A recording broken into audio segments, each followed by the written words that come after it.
Peggy 16.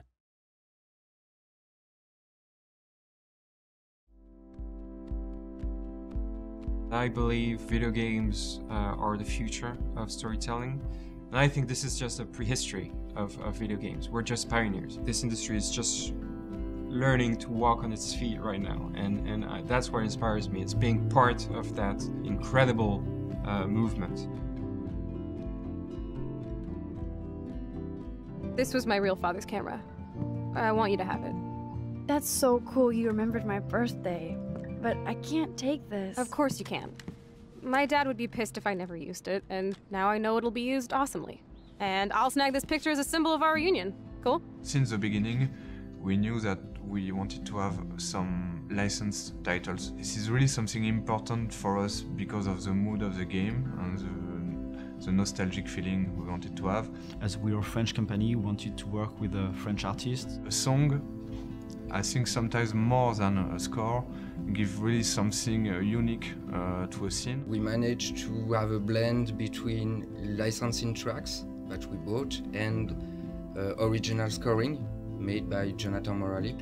We knew that he has made some soundtracks for movies, but he has never done any video games before. We use also 2 tracks from Cinemator's band, and of course we wanted to have also other tracks from other artists, because following the same idea that for each episode you will have new songs, but for episode 1 we will have a song from Gonzalez. We are very proud to have a song from Gonzalez. You play Gonzalez in the EP, and when you go back playing your guitar, Max will play the same thing as Gonzalez with her own guitar.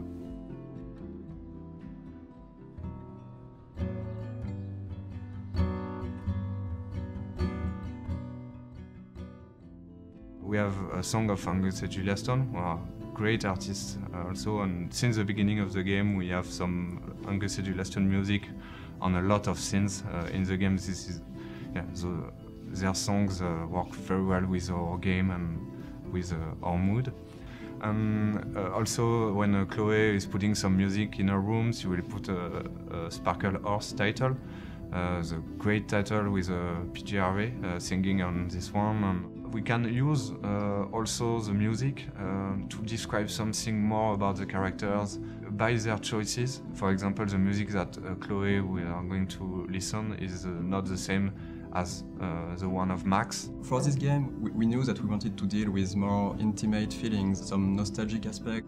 For us, Life is Strange is more like an indie movie sort of vibe, like compared to a blockbuster, it's more like a Sundance movie. So we thought that going for a realistic rendering wouldn't work this well for this project, because we really wanted to have this slow-paced and intimate feeling with the game, and we thought that having this hand-painting feeling would really allow the player, the viewer, to put some of their own imagination and on their own feelings to what they were looking for.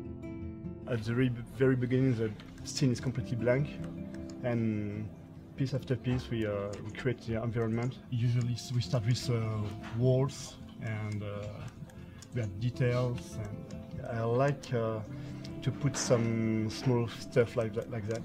To put a small detail, just like it was your room, to add some story in it. We started to brainstorm a bit to what kind of story, what kind of setting would be the best for this kind of experience. So we thought that to play a teenager could be really interesting, because this is a period of your life when your choices will matter the most and define who you will be as an adult. We knew that we wanted to have this nostalgic feeling, and that's why we decided to go for this story, this coming-of-age tale of an American teenager in a small city in the Pacific Northwest.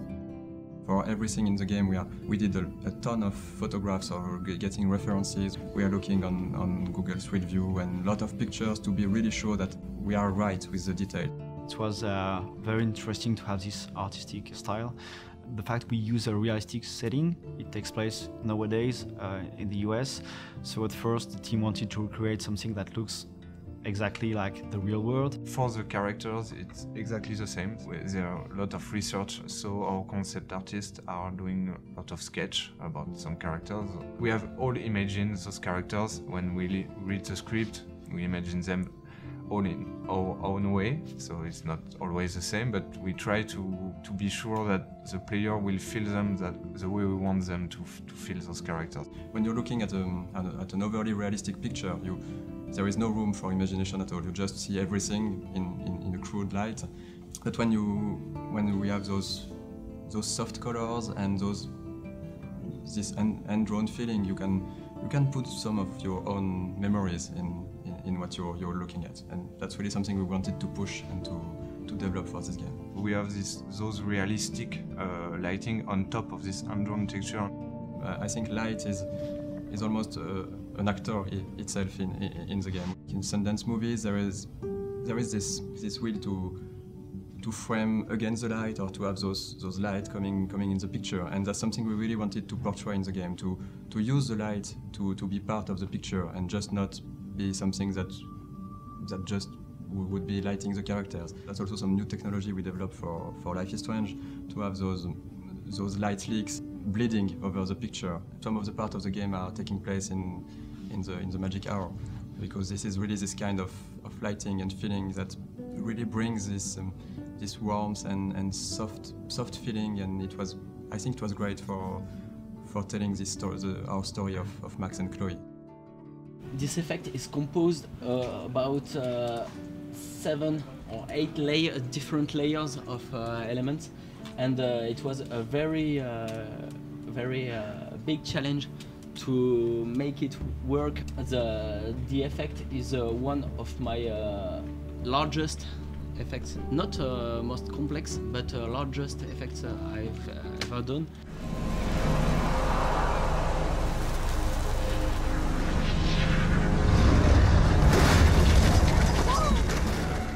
The writer is based in the US. The script he creates is we're very proud of it. Yesterday, the audio director for the VO sessions said once again that he loved the script.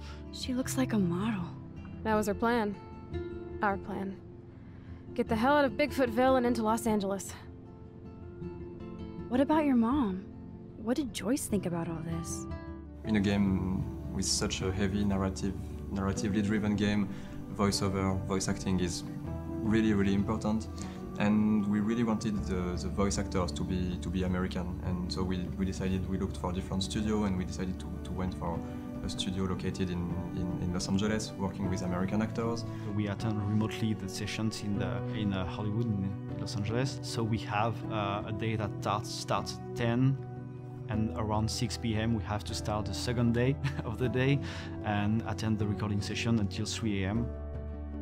I say we have some really talented voice actors with the game. We're really happy with them. The actress playing Chloe her name is Ashley Birch, and she's quite famous in the video game industry because she's making a lot of videos calling Watcha playing Hatch. Hey Hash. We're really happy at what she brings and all the actors brings to the characters. When we record the session, they give something more to the characters. Each session is really something unique, having this quality for the game. We are really happy with the voice actress we have for Max. Her name is Hannah Tell. We're really happy with the way she's portraying Max. What's great is that everyone's enjoying this game right now. It's very different from what you're used to see. I myself, I smile when I play the game, when I discover some hidden stuff I hadn't seen. We have a lot of Easter eggs hidden here and there, and it's really an enjoyable experience. We've now basically gathered an extremely talented pool of producers, animators, game designers, level designers, concept artists, sound designers. Everywhere in this building you'll see extremely talented people.